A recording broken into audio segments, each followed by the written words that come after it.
الطبيعة والهدوء والجمال. واحة سيوة مدينة وواحة مصرية في الصحراء الغربية، تبعد حوالي 300 كيلومتر عن ساحل البحر المتوسط.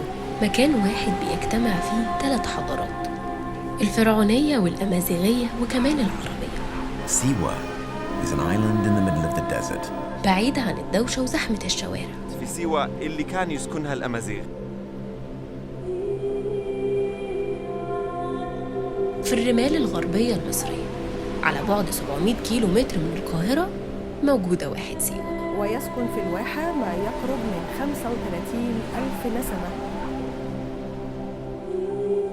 تحس إنها قطعة من الجنة موجودة على الأرض. واحة الغروب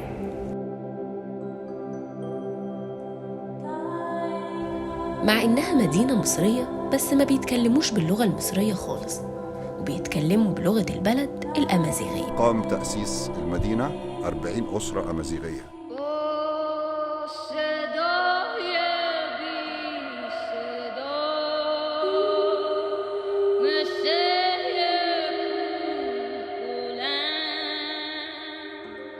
Siwa.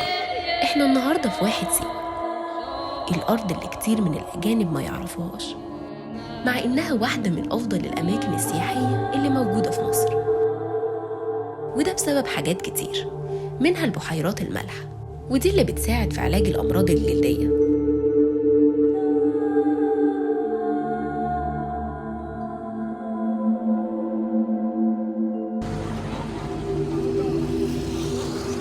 وأهل سيوة أصلهم من قبائل الأمازيغ، واللي موجودين في أكتر من دولة زي ليبيا والمغرب والجزائر، وبيتكلموا بلغتهم الأم وهي اللغة الأمازيغية. تقدرون من يقرن دين مرجحة لين كان ندب نصور جاجي.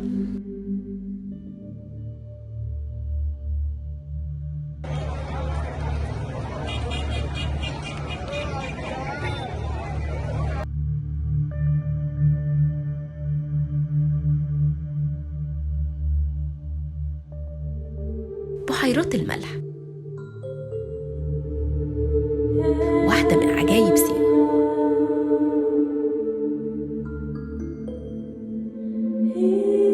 لون المية نقي وشفاف جدا سبحان الله، وهتلاقي كثافة المية هنا أتقل من كثافة جسم الإنسان، يعني لو نزلت في المية دي استحالة تغرق.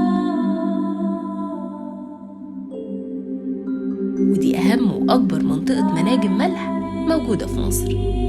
الأرض اللي احنا ماشيين عليها دي عبارة عن ملح، وأكبر منطقة بتصدر ملح في مصر كلها. وبيقولوا إن المية دي بتساعد في علاج أمراض الجلد، وبالأخص الصدفية، وتحس إنها لوحة فنية كده. لون المية مع لون الملح مع السماء سبحان الله.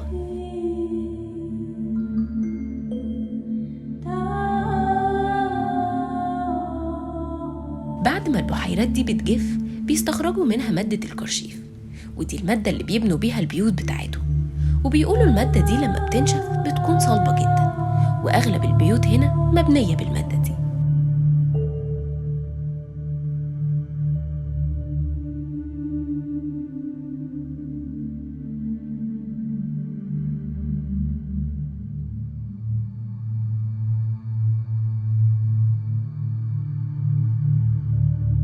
احنا دلوقتي في جبل الموتى. بالسيوي أو باللغة الأمازيغية بيسموه قارة المصبرين.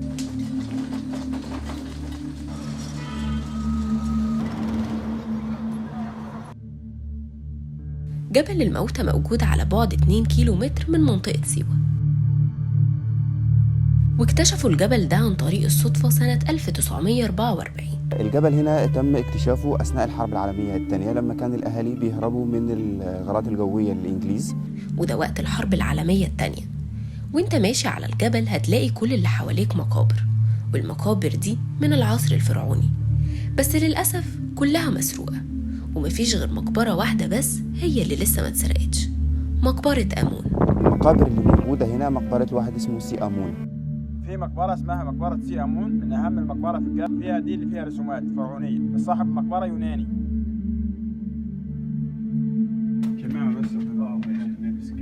عشان كده اتسمى بجبل الموتى، وده بسبب المقابر اللي فيه. عشان كده سموها جبل الموت، عشان هي الجبانة الرئيسية للعصر الفرعوني واليوناني والرومي. كل دي مقابر مسروقة.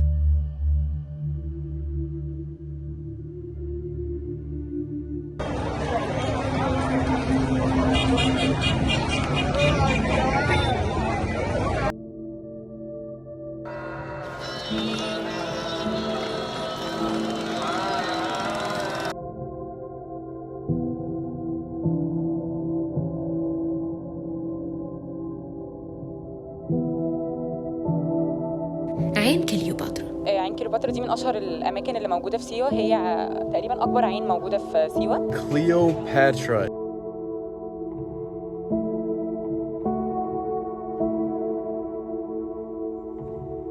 مفيش حد بيجي سيوة إلا لما بيجي هنا. 1 2 3 يلا.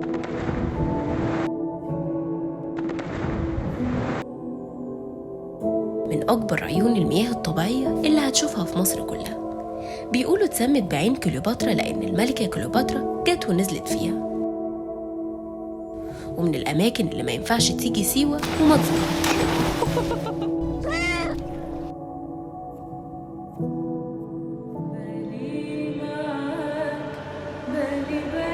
ده واحد من الأماكن التاريخية اللي مشهورة في سيوة.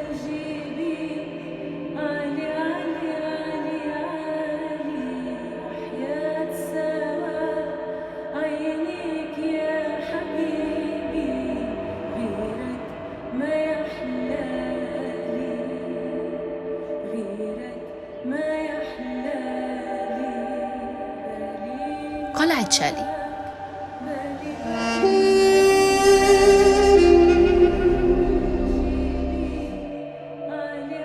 قلعة شالي دي واحدة من أشهر المزارات السياحية اللي موجودة في سيوة.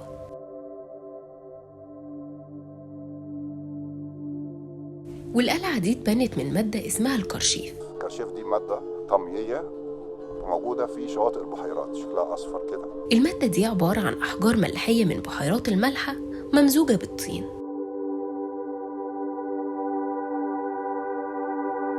أهالي سيوة كانوا عايشين في المكان ده لسنين طويلة، وكانوا بيستخدموها كحصن، وده علشان يحموا نفسهم من الغزوات. البدو كانوا بيعملوا إغارات كسرقة محاصيل، عشان كده اتسمت بحصن شالي.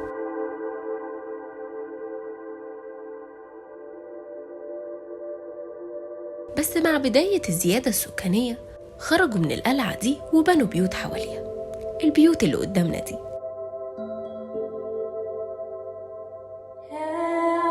لازم تيجي المكان ده أول ما تيجي سيوة، تحس فيه إنك في العصر الفرعوني، وإنت واقف فوق القلعة هتلاقي النخل حواليك في كل حتة. فسيوة معروفة بالطبيعة الخلابة مع إنها وسط الصحراء. سبحان الله.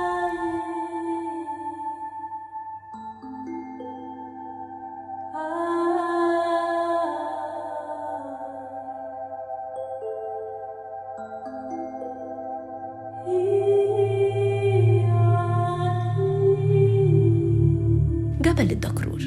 الجبل ده واحد من أشهر الأماكن السياحية العلاجية في العالم، المعروفة بالعلاج الطبيعي للأمراض المزمنة. الرمال بتاعة الجبل ده بتساعد على علاج الروماتيزم وآلام المفاصل. كل اللي بتعمله بتدفن نفسك في الرملة لمدة ساعة أو ساعة ونص، وبيمنعوك إنك تستحمى أو تقعد في مكان مكيف لمدة أسبوع، وده علشان المسام ما تقفلش، لأن المسام عندك بتكون مفتوحة بسبب الرملة دي.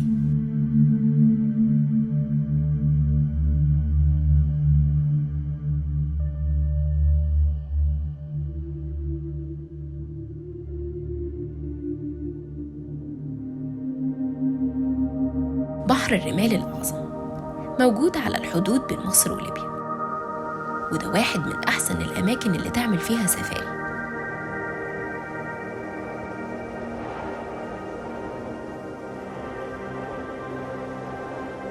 من أجمل الرمال اللي تشوفها في حياتك، وده لأن طبيعته ما بتخليهوش بيئة خصبة للحشرات أو الحيوانات الزاحفة، وده اللي بيخليه نظيف وأمان. ولو أنت بتحب السفاري هتتبسط هنا جداً.